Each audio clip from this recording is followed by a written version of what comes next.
उल्टी नूर फैल जाता है जब महफिल में राहुल सर का साथ कोई आ जाता है।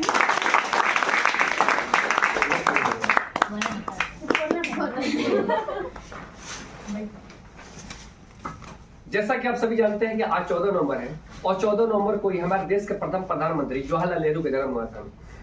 जवाहरलाल नेहरू का जन्म 14 नवंबर 1889 ईस्वी को उत्तर प्रदेश के इलाहाबाद, जिसका नया नाम प्रयागराज है, वहां हुआ था। उनके पिता का नाम मोतीलाल नेहरू था, ठीक है, और उनके पिता एक पेशे से वकील थे, प्रयागराज के। उनकी माता का नाम स्वरूपा रानी था, ठीक है। बाल्यकाल में ही उनको विवाह कमला नेहरू के साथ हो जाता है, ठीक है, और इनकी एक लौती पुत्री होती है जिनका नाम रहता है इंदिरा प्रियदर्शी, ठीक है। ये पढ़ाई करने के लिए, वकालत का पढ़ाई करने के, बैरिस्ट्री का पढ़ाई करने के लिए आपको इंग्लैंड लंदन जाते हैं। वहां से पढ़ाई पूरा करने के पश्चात यहाँ पर आते हैं तो इलाहाबाद में अपना स्टार्ट करते हैं वकालत है। लेकिन इनका वकालत में मन नहीं लगता है, दिल नहीं लगता है। ये देखते हैं कि हमारा देश उपनिवेश है, ठीक है, बना हुआ है इंग्लैंड का, यानी कि ब्रिटिश लोग का है, ठीक है। वहां से इनका एक अलग रुझान जाता है कि हम अपना राजनीति में करियर बनाएं, अपने देश के लिए कुछ करें, ठीक है। धीरे धीरे ये युवा नेता के रूप में उभर लगते हैं। और जब तुमको भारतीय राष्ट्रीय कांग्रेस का 1912 में बिहार के तुमको पटना के नजदीक बांकीपुर में अधिवेशन होता है तो वहां भाग लेते हैं, ठीक है, और वहां पर भाग लेकर के अपना करियर बनाने लगते हैं।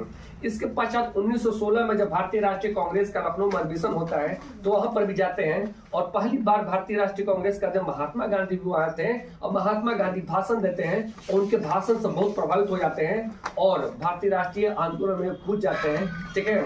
इसके पश्चात 1920 में जब महात्मा गांधी सबसे पहला अपना जन आंदोलन स्टार्ट करते हैं गया है, ठीक है, वहां पर बहुत सारा लेखनी भी करते हैं। ये कुशल लेखनी भी किए थे, ठीक है। इन्होंने an autobiography, discovery of Indian, पिता का पत्र, पुत्री का नाम, ऐसे बहुत सारे चीजें लिखे हैं। ये एक कुशल राजनेता थे, एक कुशल लेखक थे, एक कुशल इतिहासकार थे, एक तुमको कुशल स्वतंत्रता सेनानी थे।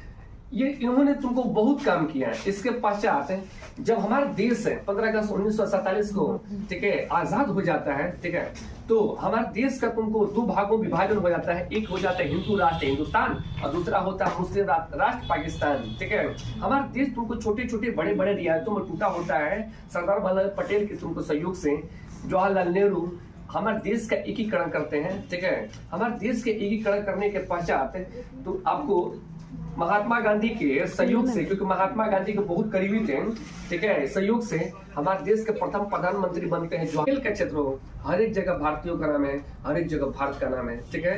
इन्हीं से बातों से हमारे बारे को विराम देता हूँ। बहुत बहुत धन्यवाद।